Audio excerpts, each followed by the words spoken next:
তিন দফা দাবিতে ডুয়েটে আন্দোলনকারীদের ব্লকেট কর্মসূচি। গ্রাফিতি আঁকা নিয়ে চট্টগ্রামে এনসিপি ও মেয়র সমর্থকদের মধ্যে উত্তেজনা, নিরাপত্তা জোরদার। এই শহরের আইনশৃঙ্খলা নিয়ন্ত্রণ করার জন্য যতটুকু যে লেভেলের প্রস্তুতি নেওয়া দরকার আমার পরিপূর্ণ প্রস্তুতি আমাদের আছে। মাদারীপুরে আত্মীয়ের বাসা থেকে শিশু সহ একই পরিবারের ৩ জনের মরদেহ উদ্ধার। জিজ্ঞাসাবাদের জন্য একজনকে হেফাজতে নিয়েছে পুলিশ। আপনার বিরুদ্ধে পোস্ট অফিসে কয়েক কোটি টাকা আত্মসাতের অভিযোগ আছে। আমি এখন কোনো কথা বলতে পারবো না। বরিশালে নিরাপত্তা কর্মীর বিরুদ্ধে ডাকঘরে ২০ কোটি টাকা লোপাটের অভিযোগ গড়েছেন বাড়ি জমি শিল্প প্রতিষ্ঠান। দুদক মামলা করলেও বিভাগীয় ব্যবস্থায় ধীরগতি। তার যে সময় পোস্ট অফিসে চাকরি হইলো, ঠিক আছে, সে রাতারাতি বড় লোক হই। আলাউদ্দিন ওনার কাছে টাকা জমা দেওয়া হয়েছে, বাট উনি টাকাটা ডাক অফিসে জমা দেয় নাই। তো আমরা যখন টাকা উত্তোলন করতে আসছি দেখি টাকা নাই। প্রাথমিকভাবে আমরা যে অনিয়মগুলো পেয়েছিলাম সেগুলোর উপর ভিত্তি করে দুদকে আমরা অভিযোগ দায়ের করি।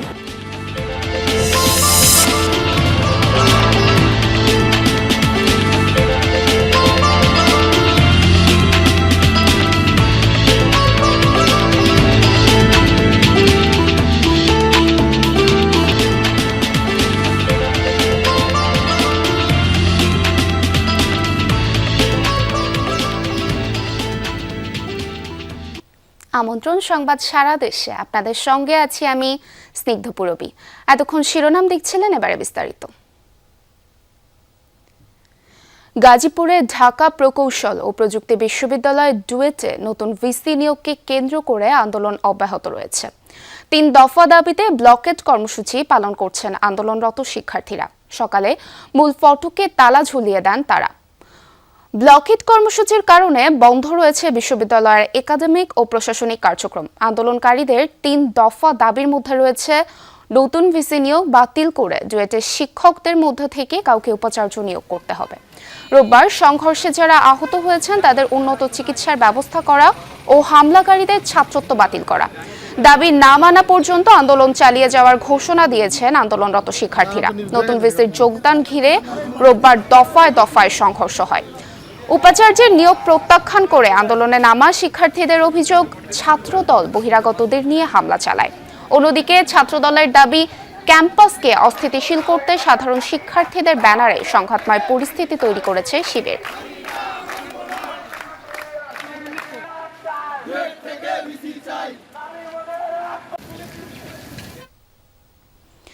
দর্শক, এই বিষয়ে আরো বিস্তারিত জানাতে গাজীপুরের ডুয়েট থেকে আমাদের সাথে যুক্ত হচ্ছেন সহকর্মী পলাশ প্রধান। পলাশ, ক্যাম্পাসের সার্বিক পরিস্থিতি এখন কেমন দেখছেন, আর এই সংকট নিরসনে বিশ্ববিদ্যালয় কর্তৃপক্ষ কি ব্যবস্থা নিয়েছেন? আসলে বিশ্ববিদ্যালয় কর্তৃপক্ষ এখন তেমন কোনো এখানকার যারা শিক্ষার্থী রয়েছে এবং তাদের যে বিভিন্ন কমিটি রয়েছে সেই কমিটিতে কিন্তু আজকে ৫ম দিন তাদের যে আন্দোলন, যদি আমি একটু দেখে এখনো কিন্তু আসলে পুরো ক্যাম্পাসটি আসলে তারা যে মূল ফটকটি রয়েছে সেটি আসলে বন্ধ রয়েছে। যেহেতু আজকে ৫ম দিনের মতো তাদের যে আন্দোলন, সেই আন্দোলনের মধ্যে আজকে তারা ৩টি দাবি করেছে। এই ৩টির মধ্যে একটি রয়েছে যে আন্দোলন তাদেরকে উন্নত চিকিৎসা করতে হবে এবং যারা আন্দোলন করেছে ছাত্রদলের ব্যানারে তাদেরকে বহিষ্কার করতে হবে ছাত্রত্ব, এবং এই যে নতুন ভিসিকে কেন্দ্র করে যে আসলে আন্দোলনটি শুরু হয়েছিল সেই ভিসিকে বাতিল করে নতুন ভিসি দিতে হবে এবং সেটি এই বিশ্ববিদ্যালয়ের ক্যাম্পাস থেকে নির্ধারিত করতে হবে। এমন বিষয় নিয়ে কিন্তু 3টি বিষয় নিয়ে আজকে তারা একটি সংবাদ সম্মেলন করছে। সেই সংবাদ সম্মেলনে আমরা আসলে বিস্তারিত জেনে হয়তো বা জানতে পারবো যে আরো কি কি সংযুক্ত করা হয়েছে তাদের এই আন্দোলনে।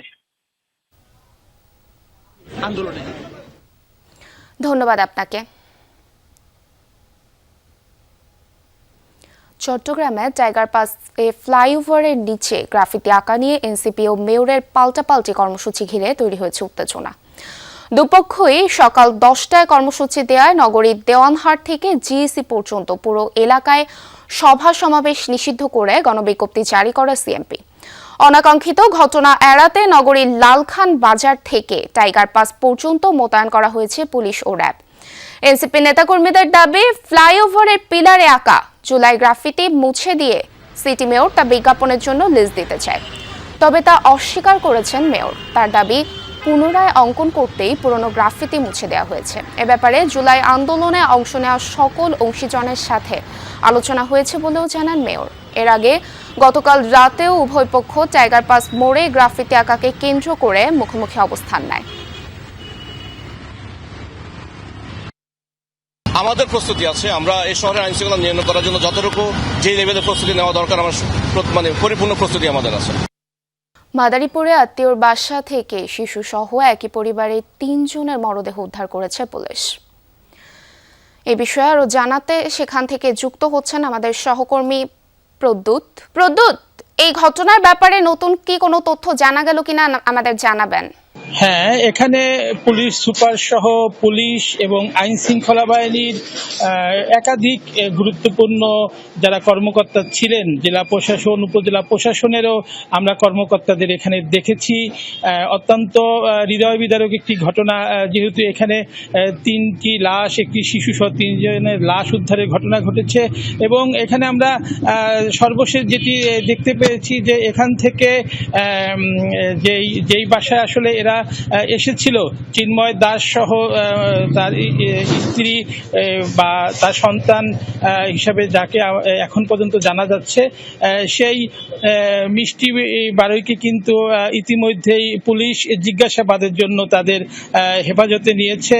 এবং আমরা পুলিশ সুপার মহোদয়কে আমরা জানতে চেয়েছিলাম যে এদের পরিচয় কি এখন পর্যন্ত সম্পূর্ণভাবে শনাক্ত হয়েছে কিনা। তবে তিনি আমাদেরকে জানিয়েছেন যে 3 জন মারা গিয়েছেন তাদের কোনো পরিবারের সদস্য কিন্তু এখন পর্যন্ত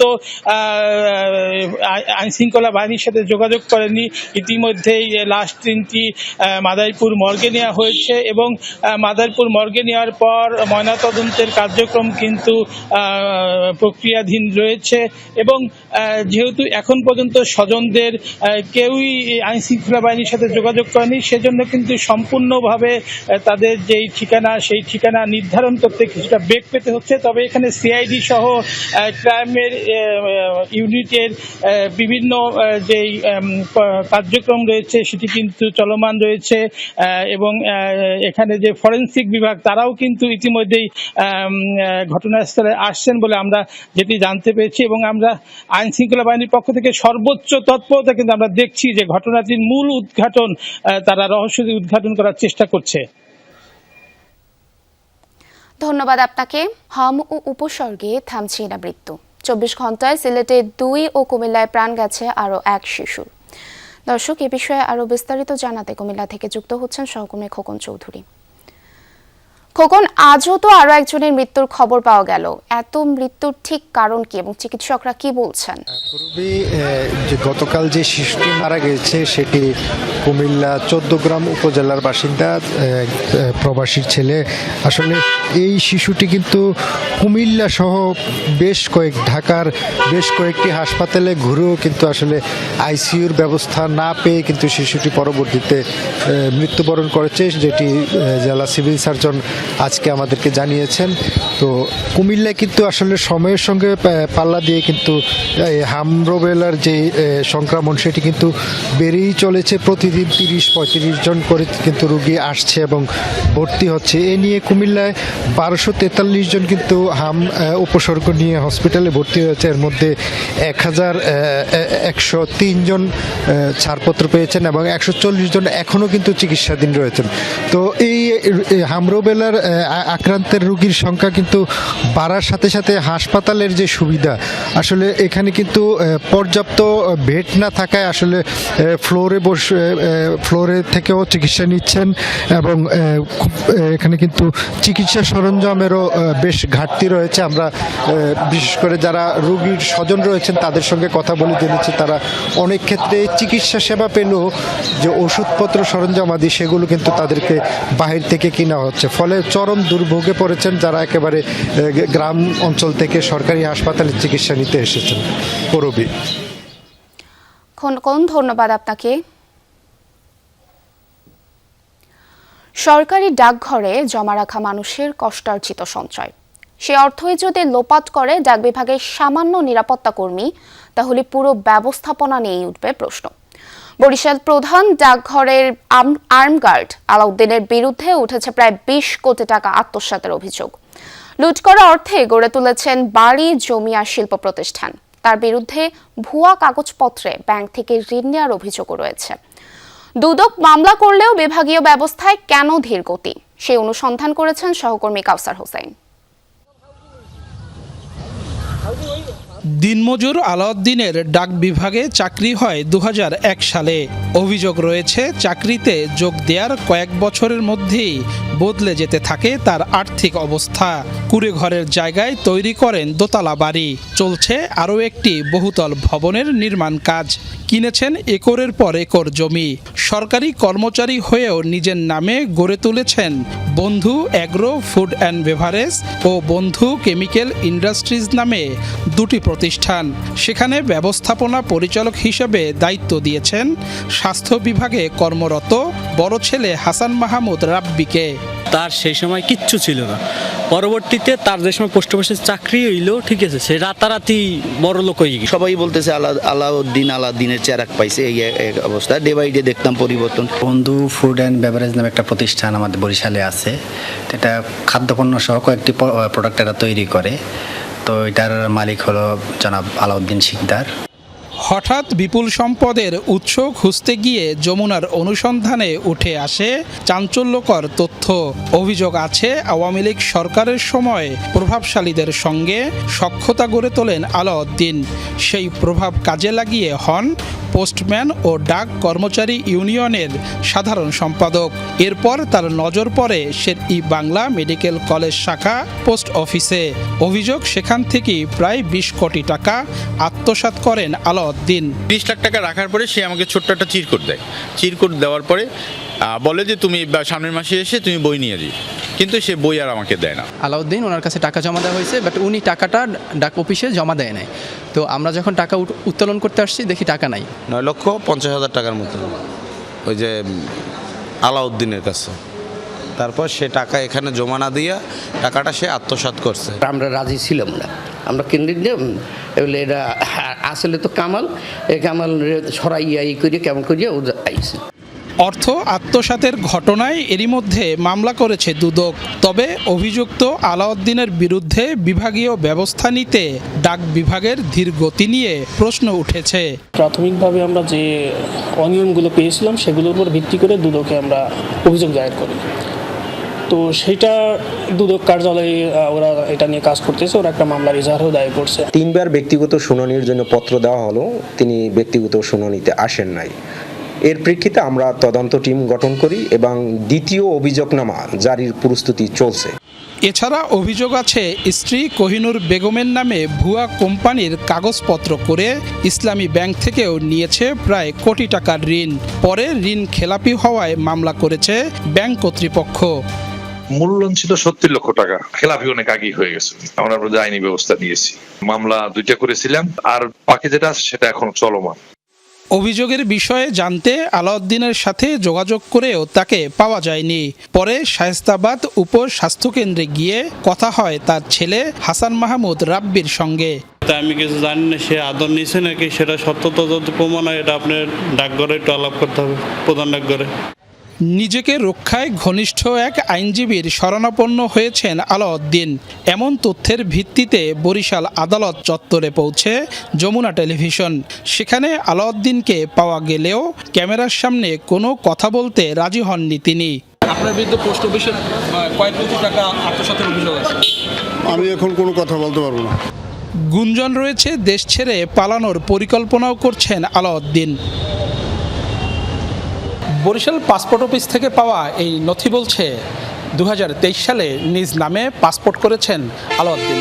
অর্থাৎ দেশ থেকে পালিয়ে যাওয়ার যে গুঞ্জন রয়েছে তা আরও জোরালো হলো। আলাউদ্দিন যাতে দেশ থেকে পালিয়ে যেতে না পারে, তাই তাকে দ্রুত সময়ের মধ্যে গ্রেফতার করে আইনের আওতায় আনার দাবি জানিয়েছেন ভুক্তভোগী আমানতকারীরা। কাউসার হোসেন, যমুনা নিউজ, বরিশাল। দর্শক, এবারে জানবো কোরবানির পশু কেনাবেচার খবর। বিষয়ে বিস্তারিত জানাতে কুষ্টিয়া থেকে যুক্ত হচ্ছেন সহকর্মী রুহুল আমিন বাবু। বাবু, আজকে হাটে গবাদি পশু সরবরাহ কেমন দেখছেন আর দাম কেমন চাইছেন বিক্রেতারা? রবি, আমি এই মুহূর্তে রয়েছি কুষ্টিয়া সদর উপজেলার ঐতিহ্যবাহী উজান গ্রাম পশু হাট। এই হাটে এটি একটি গ্রাম অঞ্চলের মধ্যে, অর্থাৎ এই হাটের আশেপাশে যেসব গ্রাম অঞ্চল রয়েছে সেই সব জায়গাতে কিন্তু প্রচুর এইসব গবাদি পশু লালন পালন হয়ে থাকে এবং প্রাকৃতিক খাবারের উৎস থেকে কিন্তু বেশি এখানকার গরু এবং ছাগল যেগুলো রয়েছে সেগুলো তারা লালন পালন করে থাকে অত্যন্ত যত্ন সহকারে, এবং তারা একটি স্বপ্ন নিয়ে লালন পালন করে থাকেন। সরবরাহ অনেকটা ভালো এখন, যেহেতু প্রায় ১২-১টা বাজতে চললো। আসলে আশপাশ থেকে এখনও খুব বেশি গরু এখনও আসেনি, তবে কিছুক্ষণের মধ্যেই কিন্তু আরও অনেক পশু এখানে এসে জমা হবে এবং জমজমাট হবে। হাটটি ঠিক বিকেল নাগাদে হাটটি অনেকটা জমজমাট হয়ে যায়।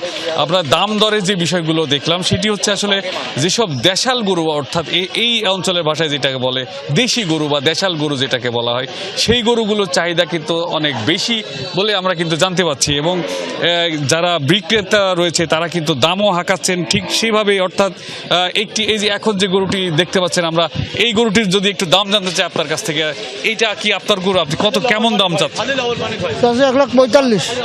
1,45,000। ওজন কেমন হবে? 4.5 মণ। 4.5 মণ ওজন হবে, অর্থাৎ 1,45,000 টাকা উনি দাম চাচ্ছেন, 4.5 মণ ওজন হবে বলছে। এইরকম আসলে আমরা যেটা আরও বাইরেও কথা বলে দেখেছি, আসলে যারা বিক্রেতা রয়েছে, বিশেষ করে যারা হচ্ছে লালন পালন করে বাড়িতে, তাদের কাছে কিন্তু তারা কিন্তু একরকম দাম চাচ্ছেন। অর্থাৎ যারা পশুটি পালন করে নিয়েছে বাজারে সরাসরি বিক্রি করছেন, দেশি গরু চাহিদাটা বেশি। এবং সেক্ষেত্রে আসলে সব থেকে যেটা চোখে পড়ার মতো বিষয়, তারা বলেছেন আমাদেরকে যে 1,10,000 বা 20,000 এর মধ্যে যেসব গরুগুলো পাওয়া যাচ্ছে সেই সবগুলোর কিন্তু চাহিদা অনেক বেশি। এবং ক্রেতারাও কিন্তু সেই সব গরুগুলোই কিন্তু খুঁজছেন এবং তারাও সাধ্যের মধ্যেই পাচ্ছেন বলে এখন পর্যন্ত জানা যাচ্ছে। তবে বাজারে কিন্তু বেচা কিনা হচ্ছে এবং চাহিদাটাও কিন্তু বেড়েছে। এই বাজারে কিন্তু দেশের বাইরে বা বিভিন্ন জায়গার থেকেও ব্যাপারীরা এসে এখান থেকে ক্রয় করেন এবং স্থানীয় যারা রয়েছে তারাও ক্রয় করছেন। বাজার ব্যবস্থাপনা রয়েছে, নিরাপত্তার জন্য সার্বিক ব্যবস্থা গ্রহণ করা হয়েছে এবং জাল টাকা সহ আসলে এই যে কেনা বেচার যে অনেক বড় একটি ব্যাপার বা টাকা পয়সার আদান প্রদানের যে ব্যাপার, সেইগুলো কিন্তু ডিজিটাল ব্যাংকিং মাধ্যম সহ কিন্তু এখানে বেচে কেনা হচ্ছে। পুরবী, ধন্যবাদ বাবু। দর্শক, এই ছিল সংবাদ সারা দেশের এখনকার আয়োজনে। এতক্ষণ সাথে থাকার জন্য ধন্যবাদ সবাইকে।